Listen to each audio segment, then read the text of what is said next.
Imagine uma mulher tão bela que homens mortais e deuses imortais se apaixonam por ela apenas vendo seu rosto.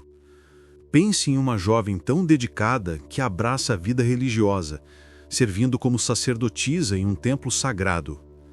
Agora, imagine aquela mesma mulher transformada em monstro. Seu cabelo, antes luxuoso, agora consiste de serpentes vivas e venenosas. Seu rosto, antes admirado, agora é tão horrível que qualquer criatura viva que a olhe se transforma instantaneamente em pedra. Bem-vindo à história de Medusa.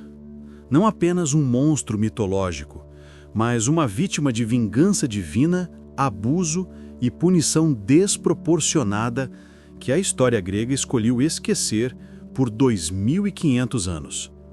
Medusa não é simplesmente um nome em livros de mitologia.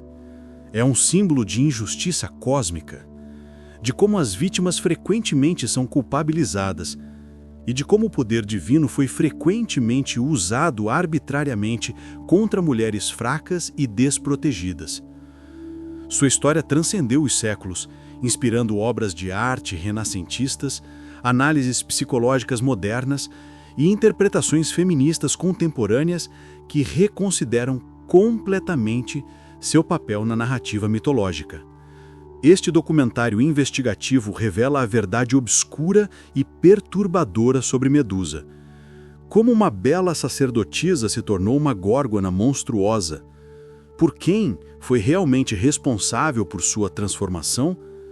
E por que sua história merece ser recontada com empatia e compreensão crítica. Descubra como o abuso de poder divino destruiu uma vida inocente, como uma mulher foi dupla vítima de violação e culpabilização, e como Medusa se tornou símbolo de resistência ao poder opressivo. Prepare-se para uma narrativa que questiona completamente a moral das histórias que aprendemos sobre heróis e vilões. A história de Medusa começa não com horror, mas com beleza. De acordo com as tradições mitológicas gregas mais antigas, particularmente através das narrativas compiladas por cronistas como Ovídio, Medusa não era originalmente um monstro. Era uma mulher extraordinariamente bela, tão formosa que sua aparência física transcendia os padrões normais de beleza mortal. Sua beleza era notável porque não era apenas física, era também espiritual e sagrada. Medusa escolheu dedicar sua vida religiosa, servindo como sacerdotisa no templo de Atena, a deusa da sabedoria e proteção. O templo era sagrado, um espaço considerado inviolável e protegido pelas leis divinas mais elevadas. As sacerdotisas que serviam em templos gregos eram consideradas servas consagradas de suas deusas, sob proteção especial. Mas a beleza de Medusa se tornou também sua maldição. Segundo os mitos, sua formosura atraiu a atenção não apenas de homens mortais comuns, mas de entidades divinas incomparavelmente mais poderosas. Muitos a desejavam, um fato que deveria tê-la elevado, que deveria tê-la honrado conforme a lógica mitológica grega, mas que, ironicamente, se tornou sua condenação. Medusa enfrentava constante atenção indesejada, mas havia um deus em particular que tinha intenções bem menos virtuosas que simples admiração.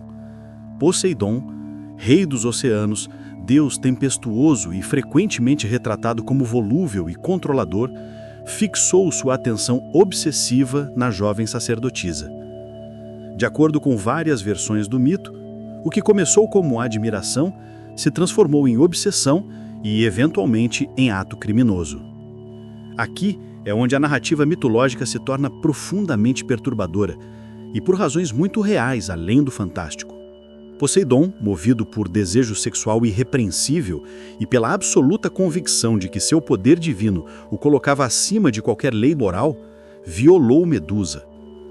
Não no local privado, não longe de testemunhas, mas no interior do templo sagrado de Atena, o espaço mais sagrado onde Medusa deveria estar segura. A violação ocorreu no templo de Atena não por acaso, mas para uma razão estratégica específica de dominação.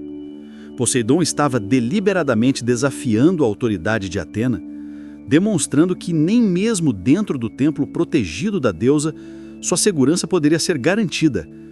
Este era um ato de violência sexual conectado à dominação de poder entre deidades. Um ato que viria a ter consequências devastadoras, mas não para o perpetrador. A maioria das versões da narrativa descreve Medusa como tendo cedido aos avanços de Poseidon, como se essa linguagem pudesse de alguma forma tornar o ato aceitável. Mas análises modernas compreendem que, quando uma figura infinitamente poderosa se apresenta com intenções sexuais em um templo sagrado, não há possibilidade realística de consentimento genuíno. Medusa não tinha opções reais. Poseidon tinha poder absoluto, divino, físico e estratégico. Quando Medusa se viu grávida pela violação de um deus, o que deveria ter sido reconhecido como crime divino se transformou em objeto de punição. Não para Poseidon, não para o violador, mas para a vítima. A reação de Atena à violação ocorrida em seu próprio templo foi explosiva, mas não direcionada para o perpetrador. Este é o ponto central que frequentemente fica obscurecido nas narrativas tradicionais de mitologia grega. Atena não puniu Poseidon por violar uma sacerdotisa em seu templo. Atena puniu Medusa pela violação. A transformação de Medusa foi deliberada, cuidadosamente planejada e publicamente executada. Atena converteu o cabelo que Medusa mais orgulhava, aqueles tios luxuosos e formosos que provavelmente foram considerados sua característica mais notável, em serpentes vivas e venenosas. Transformou seu rosto, antes admirado, agora é tão horrível que qualquer criatura viva que a olhe se transforma instantaneamente em pedra. Mas aqui está a crueldade particular. Atena não apenas transformou Medusa em monstro, deu-lhe um poder que garantia que ninguém jamais poderia se aproximar dela novamente. Qualquer criatura viva que olhasse diretamente para o rosto de Medusa se transformava em pedra. Não morte rápida, transformação permanente, consciente, um estado de consciência petrificada para sempre. A explicação oferecida pela mitologia grega tradicional, que Medusa estava sendo castigada por sua vaidade ou por sua falta de castidade, revela muito sobre como a sociedade grega arcaica culpabilizava as vítimas. Não havia discussão sobre Poseidon ser punido. Não havia consequências para o deus que violou uma mulher em um templo sagrado. Em vez disso, a mulher violada foi transformada em monstro. Após sua transformação forçada, Medusa foi exilada. Não para um lugar agradável onde pudesse iniciar uma vida renovada, mas para as extremidades conhecidas do mundo, para cavernas escuras e distantes, frequentemente descritas como situadas próximas à entrada do reino dos mortos, onde nem vivos nem mortos realmente existem em liberdade.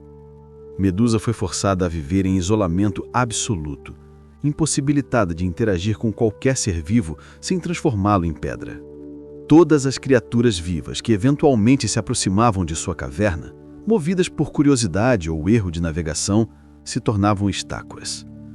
Ao longo dos séculos de seu exílio forçado, centenas, talvez milhares de criaturas se acumulavam ao redor de sua habitação, formando um cemitério de pedra, um testemunho silencioso do seu isolamento involuntário e de seu poder incontrolável.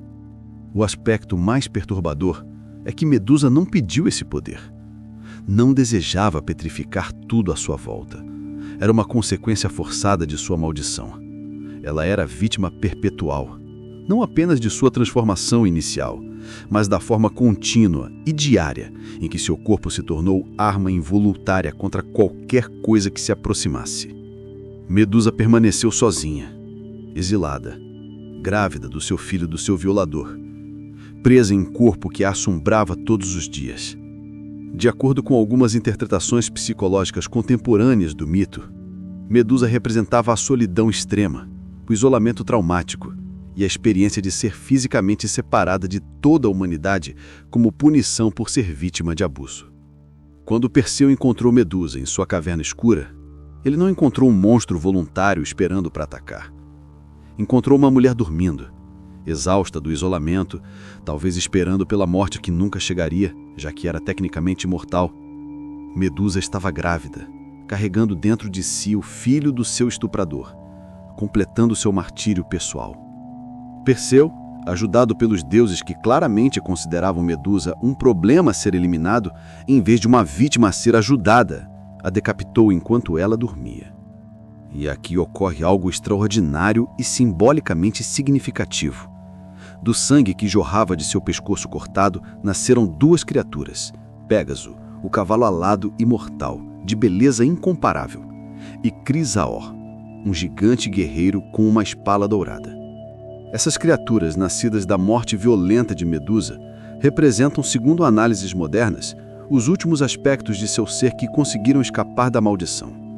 Pégaso, especialmente, um cavalo alado livre para viajar por todos os céus, pode ser interpretado como a liberdade que Medusa nunca conseguiu alcançar em vida. De acordo com relatos antigos, quando Perseu voou sobre a região do Saara com a cabeça de Medusa, gotas de seu sangue caíram no deserto. Onde caíram, nasceram serpentes venenosas que ainda infestam aquela região. Seu sangue também supostamente respingou no Mar Vermelho, criando os corais vermelhos que adornam aquele mar até hoje.